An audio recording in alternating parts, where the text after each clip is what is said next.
రాష్ట్ర 2 శాసనసభ సభాపతిగా పోచారం శ్రీనివాస్ రెడ్డి ఏకగ్రీవంగా ఎన్నికయ్యారు. రెండో రోజు అసెంబ్లీ సమావేశాలు ప్రారంభమైన వెంటనే ప్రొటెం స్పీకర్ ముంతాజ్ అహ్మద్ ఖాన్ సభాపతి ఎన్నిక ఏకగ్రీవమైనట్లు ప్రకటించారు. అనంతరం బాధ్యతలు స్వీకరించిన ఆయన సభా కార్యకలాపాలను నిర్వహించారు.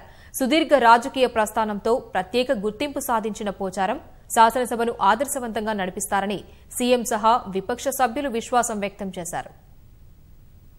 రాజకీయాల్లో సుదీర్ఘ అనుభవం ఉన్న పోచారం శ్రీనివాసరెడ్డి శాసనసభాపతిగా ఏకగ్రీవంగా ఎన్నికయ్యారు. శాసనసభ సమావేశాలు ప్రారంభమైన వెంటనే ప్రోటెం స్పీకర్ ముంతాజ్ అహ్మద్ ఖాన్ పోచారం ఎన్నికను ప్రకటించి సభాపతి స్థానంలో కూర్చోవాలని కోరారు. సీఎం కేసీఆర్, ఈటెల రాజేందర్, ఉత్తమ్ కుమార్ రెడ్డి పోచారం శ్రీనివాసరెడ్డిని స్పీకర్ కుర్చీ వద్దకు తీసుకెళ్లి కూర్చోబెట్టారు. అనంతరం స్పీకర్గా బాధ్యతలు స్వీకరించిన పోచారం సభా కార్యకలాపాలు నిర్వహించారు.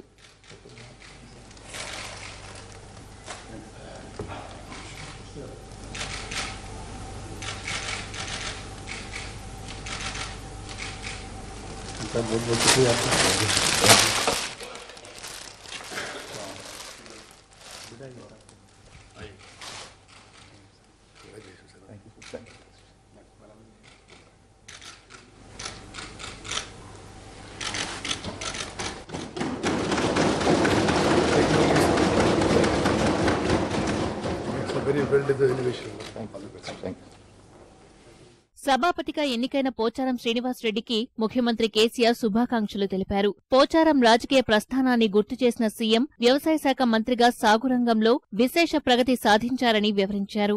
తమరికి నేను నా ఇష్టపూర్వకంగా హృదయపూర్వకంగా పెట్టుకున్న ముద్దు పేరు శ్రీనివాసరెడ్డి గారు లక్ష్మీపుత్రుడు అనే పేరు నేను పెట్టుకున్న అధ్యక్ష. ఆ పెద్దన్న పోచారం గారు లక్ష్మీపుత్రుడు అనే మాట్లాడేది అధ్యక్ష. తమరి గురించి నేను అన్ని మంచి కార్యక్రమాలు జరిగినాయి, చాలా మంచి ఫలితాలు కూడా వచ్చినాయి, ఇంకా ఫలితాలు రాబోతాయి తప్పకుండా.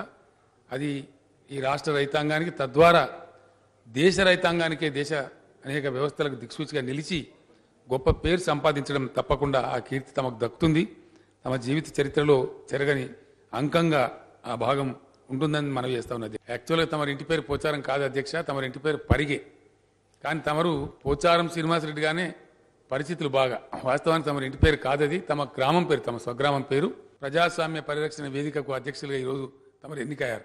భారతదేశ రాజకీయ వ్యవస్థకే, ప్రజాస్వామ్య వ్యవస్థకే మంచి సాంప్రదాయాలు, కొత్త ధోరణులు తమ పదవీ కాలంలో సాధించాలని, మార్గదర్శకంగా ఈ సభ నిలవాలని, తమ అధ్యక్షత పరిపుష్టమై పరిపూర్ణమై బాగా గొప్ప విజయం సాధించాలని చెప్పి భగవంతుడు తమకు ఆయుష్ను, ఆరోగ్యాన్ని సంపూర్ణంగా ఇవ్వాలని మనస్పూర్వకంగా భగవంతుని ప్రార్థిస్తూ తాము అన్నింటా కూడా అద్భుతమైనటువంటి విజయాన్ని సాధించాలని మరొకసారి కోరుకుంటూ తమకు హృదయపూర్వకంగా నా పక్షాన, సభ పక్షాన, అందరి పక్షాన కూడా మరొకసారి తమకు అభినందనలు.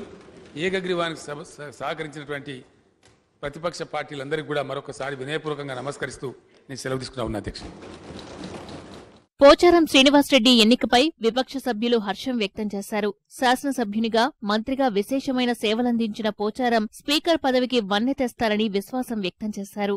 కుటుంబ పెద్దగా మీరే విధంగానైతే మీ కుటుంబాన్ని నడిపారు, పెద్ద చిన్న తేడా లేకుండా, అధికార పక్షం ప్రతిపక్షం అనే తేడా లేకుండా అర్థవంతమైన చర్చలకు మీరు అవకాశం ఇస్తూ, మీరు కూడా ఇటు అధికార పక్షాన్ని ప్రతిపక్షాన్ని రెండు కళ్ళలుగా చూస్తూ, ఈరోజు ప్రతిపక్షానికి గొంతు ఉన్నది, ఆ గొంతును వినిపించే ప్రయత్న భాగంలో ప్రతిపక్షం ఏ ప్రయత్నం చేసినా అర్థవంతమైన చర్చలకు మీకు అవకాశం ఇస్తారని మేము ఆశిస్తూ ఉన్నాం. అదేవిధంగా అధికార పక్షం కూడా మరి దీన్ని చాలా సానుకూలంగా స్పందించాల్సిన అవకాశం, స్పీకర్గా ఏకగ్రీవంగా ఎన్నికైనందుకు మాకు చాలా సంతోషంగా ఉంది. काफ़ी बेहतर अंदाज के अंदर किसानों के लिए काम किया है और आज दूसरी तेलंगाना असेंबली के अंदर यूनानिमसली सब ने आपको अपना स्पीकर मुंतखब किया है. जितनी अच्छे अंदाज में नहीं चला उतनी अच्छे अंदाज में आप इस हाउस को चलाएंगे, पूरी उम्मीद है आपसे. और मैं आपको और चीफ मिनिस्टर साहब को मुबारकबाद पेश करता हूं और नेक तमन्नाओं का आपको इजहार करता हूं. शुक्रिया. వ్యవసాయ మంత్రిగా పోచారం శ్రీనివాసరెడ్డి హయాంలోనే రాష్ట్రంలో రెండో విడత హరిత విప్లవానికి నాంది పడిందని చెప్పడంలో అతిశయోక్తి లేదని కేటీఆర్ స్పష్టం చేశారు. రాజకీయంగా అపారమైన అనుభవం కలిగిన వ్యక్తి, శుభపరిణామమని హరీష్ రావు పేర్కొన్నారు. శాసనసభ సమావేశం ప్రారంభమయ్యే సందర్భంగా నోట్బుక్ పెట్టుకొని ప్రతిపక్ష సభ్యులు అడిగిన ప్రతి ప్రశ్నను లిఖితపూర్వకంగా మీరే స్వయంగా నోట్ చేసుకొని మీ పిఏల మీదనో మీ సెక్రటరీల మీదనో ఆధారపడకుండా మీరే నోట్ చేసుకుని ఒక నిత్య విద్యార్థి మాదిరిగా ఆసక్తిగా మీరు ఆ మొత్తం సెషన్ అయిపోయే వరకు ఆ డైరీని మెయింటైన్ చేసి ప్రతి గణాంకాన్ని కూడా మీ ఫింగర్ టిప్స్లో పెట్టుకొని మీరు సమాధానాలు చెప్పిన పద్ధతి ఏదైతే ఉందో అధ్యక్ష, ఎంత ఆసక్తితో ఎంత ఉత్సాహంతో మీరు శాసనసభలో పాల్గొనేవారో అది మా అందరికీ కూడా ఆదర్శం స్ఫూర్తిదాయకం అని చెప్పి కూడా నేను గుర్తు చేస్తూ అధ్యక్ష. నిజంగా ఈరోజు ఒక ఉద్యమకారుడు, ఈ సభలో అపారమైనటువంటి అనుభవం కలిగినటువంటి వ్యక్తి మీరు.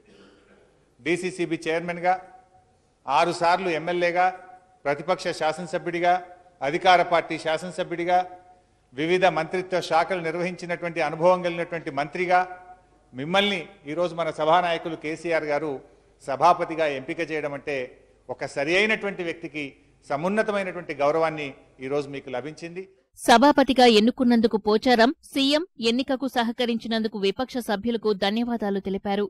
మన తెలంగాణ రాష్ట్ర 2వ శాసనసభకు నన్ను సభాధ్యక్షునిగా ఏకగ్రీవంగా ఎన్నుకున్నందుకు నా హృదయపూర్వక ధన్యవాదాలు, నమస్కారాలు తెలియపరుస్తా ఉన్నాను. తన పరభేదాలను విస్మరించి అధికార ప్రతిపక్ష సభ్యులను సమదృష్టితో పరిగణించి ప్రజాహితమే ధ్యేయంగా మీ అందరి సహాయ సహకారాలతో సభా కార్యక్రమాలు సక్రమంగా జరిగేలా నిష్పక్షపాతంగా నిర్వహిస్తానని స్పష్టం చేస్తా ఉన్నాను. గౌరవ శాసనసభ్యులందరూ రాజకీయ రాగదేశాలకు అతీతంగా సభ గౌరవ మర్యాదలను పెంపొందించడంలోనూ సమయ పాలనలోనూ నియమబద్ధ నిర్వహణలోనూ సంపూర్ణ సహాయ సహకారాలు అందిస్తూ నాకు చేదోడు వాదోడుగా నిలుస్తారని మనస్ఫూర్తిగా విశ్వసిస్తున్నాను. నన్ను ఏకగ్రీవంగా శాసనసభాపతిగా ఎన్నుకున్నందుకు మరొకసారి గౌరవ ముఖ్యమంత్రి గారికి, ప్రతిపక్ష నాయకులకు, గౌరవ శాసనసభ్యులకు మనస్ఫూర్తిగా నిండు మనసుతో నా యొక్క ధన్యవాదాలు తెలియపరుచుకుంటూ నేను సెలవు తీసుకుంటున్నాను. అంతకుముందు 2వ రోజు సభ ప్రారంభం అవ్వగానే కుకట్పల్లి శాసనసభ్యుడు మాధవరం కృష్ణారావు